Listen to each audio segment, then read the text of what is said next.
you to take a sandwich with you, sir? I'll get drive-through. It's the car, right? Chicks love the car. Or do I need skin-tight vinyl and a whip? Why can't you just die? Your entrance was good. His was better. R. What's that stand for? Robin. You sunk my battleship! Has anybody ever told you you have a... Serious impulse control problem! You see, I'm both Bruce Wayne and Batman. Not because I have to be. Now, because I choose to be. Let's start this party with a bang!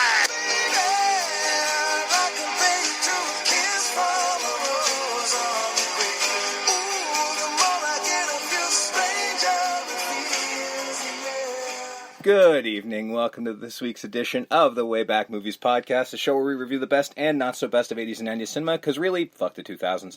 My name is Steve, and with me on this crazy journey, Jason. Doctor. And we're back on the endeavors, I guess, of the Dark Knight Detective not included. Entering month 2 of Batman month. Technically 3. Because if you want to include Mask of the Phantasm, we started that in July. Shut up, Steve. Why is that a bad thing? I guess, yeah. Well, I mean... well... We'll get to next week. Yeah, we'll see next week. Next week why is... that is a bad thing. Yeah. But it'll be fun. It'll be fun when you come back for that. We're going to try to have fun with it. Exactly. But we're not there quite yet. We're at a crossroads, a new beginning, if you will, for The Dark Knight in the June 16th, 1995 film Batman Forever. New look for everybody. Yep. Everything is different except for 2 people. But other than that, it is a completely different world we're entering here. Some things good, some things not so good, but we will, I guess, get to that, because if our last couple episodes are a thing, we should probably stop screwing around, so let's just do it. We'll jump in the Wayback Machine to 1995 for Batman Forever.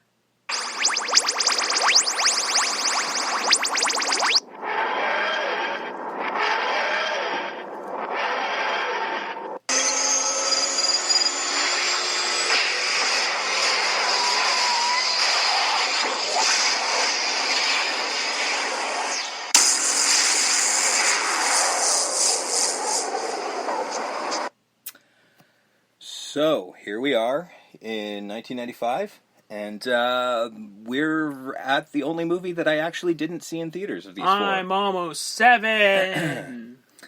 And I am almost 13.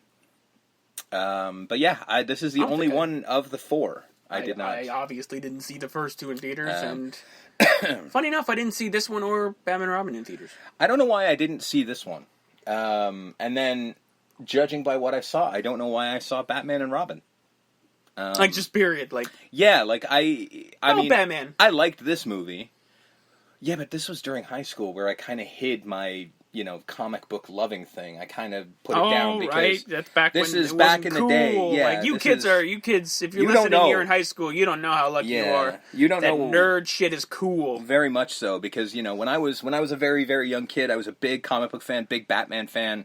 Loved comics, but I got into high school in around this time, and yeah, girls don't like guys who read comics. At least they didn't in 95, 96, which is literally I'm about to head into high school. Didn't get much better when I was in high school. No, wasn't much after this. And now everyone likes it, which now is just like, wow, that sucks for me, but that's how life goes. But anyway, let's get into it. The very new version of this franchise. Batman Forever, June 16th, 1995, directed by Joel Schumacher. Screenplay by Lee Batchelor, Janet Scott Batchelor, and Akiva Goldsman. Story based on a story by Lee Batchelor and Janet Scott Batchelor, based on Batman by Bob Kane and Bill Finger. Produced by Tim Burton and Peter McGregor Scott.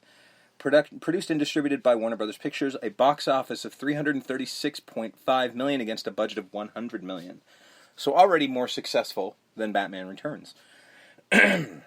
Anyway, the cast. New Batman. Val Kilmer plays Bruce Wayne Batman. Yes, he does. Tommy Lee Jones as Harvey Dent Two-Face, kind of. Jim Carrey's Edward Nygma the Riddler. Nicole Kidman as Dr. Chase Meridian. Chris O'Donnell as Dick Grayson Robin. Michael Goff returns as Alfred Pennyworth. Pat Hingle returns as Commissioner James Gordon. Ed Begley Jr. is Fred Stickley. Drew Barrymore is Sugar. And Debbie Mazar is Spice. I guess 1995, right? Mm-hmm. Drew Barrymore was on the outs. So that's how Clearly, because she's in this movie. But you gotta pay attention. She's there twice. You're like, oh shit, is that Drew Barrymore? Yeah. She was just coming off of being, like the druggy kid, like the child actor stereotype, and she was trying to work her way out of it kind of thing, and this was her first attempt. Demi Mazar is a character actor. Hey, you're pretty, you want to be in Batman forever? Because that's literally the only reason she's in this. I had no complaints. Not at all. Debbie Mazar in Black Leather is... That's a good deal right there. In fact, both of them. Yeah. I've never been a big fan of Drew Barrymore, but I'm happy in this one. I'll tell you that much. Oh no, what Sorry. happened there? Swallowed some dust. Where we are is a lot of dust in here. My apologies. Vamp for a second. I need to drink something here. No, but 97 is when Scream comes out, and it was a pretty big thing 96. for her. 96. So that's the year after. So it was a pretty big thing that they kind of psychoed her out of Scream. You know what I mean? Yeah. Like, she was supposed to be she was supposed to be Sydney, right? Which, ironically, if you look at this, though, it's like, is it all that strange now? Considering this was her last role, I think, before it. I could be wrong, but I think that was the case. So, ironically, maybe we should have seen it coming, you know? But this was her road back to Hollywood. Batman Forever. You know what? It fucking worked, in all fairness. So before we get to the production of this film, let's get a little bit of history of the characters, because I'm a comic book guy, and fuck you, I get to do it. So Robin as Dick Grayson was created by writer Bill Finger, Bob Kane, and Jerry Robinson and first appeared in Detective Comics 38 in April of 1940. Originally conceived as a way to attract young readership, Robin garnered overwhelming positive critical reaction, doubling the sales of Batman titles. So, clearly that worked. Richard Dick Grayson, the youngest in a family of acrobats known as the Flying Graysons, Richard watches a mafia boss named Tony Zuko kill his parents in order to extort money from the circus that employed them. After the tragic murder, Bruce Wayne takes Richard in as his legal ward, in some cases fully adopting him, and trains him to become his crime-fighting partner Robin. Eventually, when he gets older, after many disputes with Batman, Dick leaves the Robin name behind, becoming Nightwing, guardian of Bloodhaven, a town not too far from Gotham. See Arkham City. Pretty much, yeah.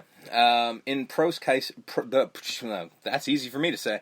In Post-Crisis on Infinite Earth's origin of the second Robin, Jason Todd, who first appeared in Batman 357 as Jason and 366 as Robin, created by Jerry Conway and Don Newton, is a little closer to the origin in this film, with Jason's father, Willis, is a low-level thug for Two-Face, who is responsible for his death. So they kind of combine the two, I guess. Yep. Which is kind of cool. Yeah, it's alright. Anyway. I mean, it makes more sense than the Joker killing Batman's parents in the first one. So, well, the Joker didn't kill Batman's parents anymore, according to this movie.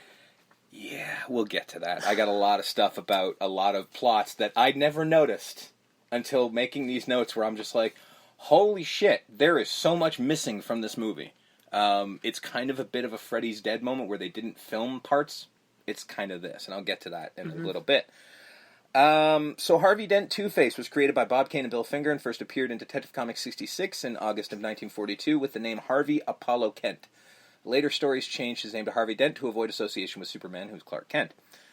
Once an upstanding Gotham City district attorney, Harvey Dent is hideously scarred on the left side of his face after mob boss Sal Maroni throws acidic chemicals at him during a court trial. Kind of similar. He subsequently goes insane and adopts the Two-Face persona, becoming criminally obsessed with the number 2, the concept of duality, and the conflict between good and evil. In his autobiography, Batman creator Bob Kane claims to have been inspired by Robert Louis Stevenson's The Strange Case of Dr. Jekyll and Mr. Hyde, specifically the 1931 film version, which he saw as a kid. Some inspiration was also derived from the pulp magazine character the Black Bat, whose origin story included having acid splashed on his face. Edward Nygma, or Nashton, depending on the moment you're reading it. Enigma. The Riddler was created by Bill Finger and Dick Sprang. He first appeared in Detective Comics 140, October of 1948. The character is commonly depicted as a criminal mastermind in Gotham City who takes delight, or in recent origins is psychopathically compelled, in incorporating riddles and puzzles into his schemes, leaving them as clues for the authorities to solve. The Riddler was mostly retired as a character until he appeared in the 1966 William Dillinger Batman TV series, portrayed by Frank Gorshin, which propelled the character to become one of Batman's main and most enduring villains.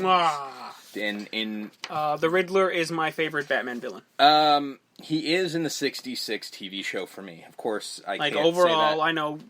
I've got the Joker tattooed to me, but so the Riddler, I'm a fan. the Riddler is my guy. Yeah, great character.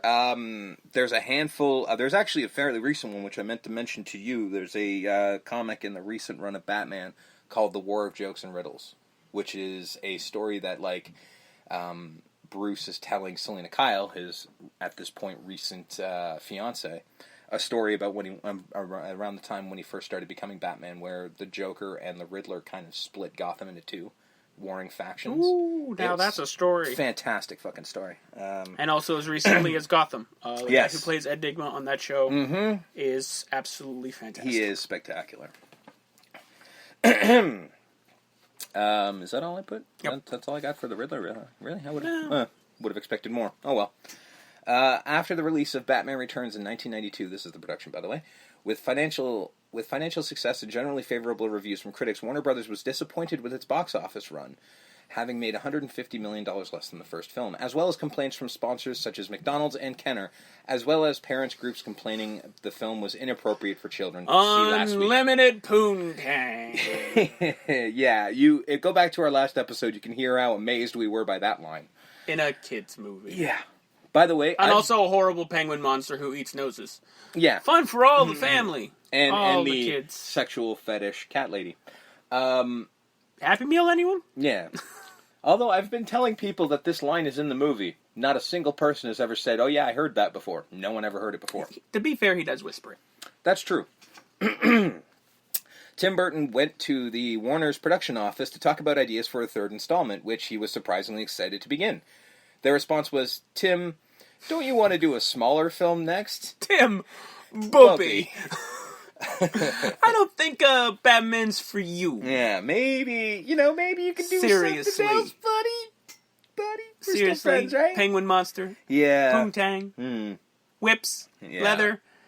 We'll get you a smaller picture. I've got lotions. Fucking hell. We'll give you a smaller picture, Timmy. Come on. He realized they didn't want him to return as director. I don't. No I'm starting to think I'm not wanted around here. Maybe I'll go make Ed Wood instead. Which Oh, he did. please do. And it's a great film. Yeah, that was his next movie, wasn't it? Mm-hmm. Yeah, good job. Good job. That was a good move. I approve of this message. That's probably his best movie. Yeah. Next to Batman, I guess. I mean, I get it. Internet, come at me. I understand. I fucking bring it on, bitch. You're gonna give me fucking Edward Scissorhands? Eat a dick. Alright. Well, we know my score when we get to that movie, don't we? Yeah. Anyway. With Batman Forever, Warner Brothers decided to go in a lighter direction to be more mainstream in the process of a family film. For the kids. Yeah. Burton, which, Batman cartoon character, who fucking knew? Burton would be credited as producer, which he wasn't all that interested in. Warner's, with the approval of Burton, hired Joel Schumacher as director, and the husband and wife screenwriting couple of Lee and Janet Scott Batchelor, who agreed with him that the key element of Batman is his duality, and it's not just Batman is Bruce Wayne. As a Batman fan, nope. Missed the mark entirely, but that's cool. The original script introduced a psychotic Riddler with a pet rat accompanying him. The story elements and much of the dialogue still remained in the finished film, though Schumacher felt it could be lightened down. Yeah, I don't understand the pet rat, but that's cool. Yeah, lose the rat. Although, different actor, different tone, I would have liked to see that. Schumacher claims he originally had in mind an adaptation of Frank Miller's Batman Year One. Warner Brothers rejected the idea as they wanted a sequel, not a prequel, though Schumacher was able to include very brief events in Bruce Wayne's childhood, with some events of the comic The Dark Knight Returns. One event. Let's be real here. Singular. Yeah, that's how it ended up happening. But again, it might be because of the cuts, which I will get to in a little bit. He originally wanted to make a much darker and more serious film, because that's what he did. So that's the thing. The Joel Schumacher, the light and all frou happy of Joel Schumacher, not really a thing if you look at his previous movies. The lightest movie he made in the past was The Lost Boys. How light is that movie? Anyway, a little bit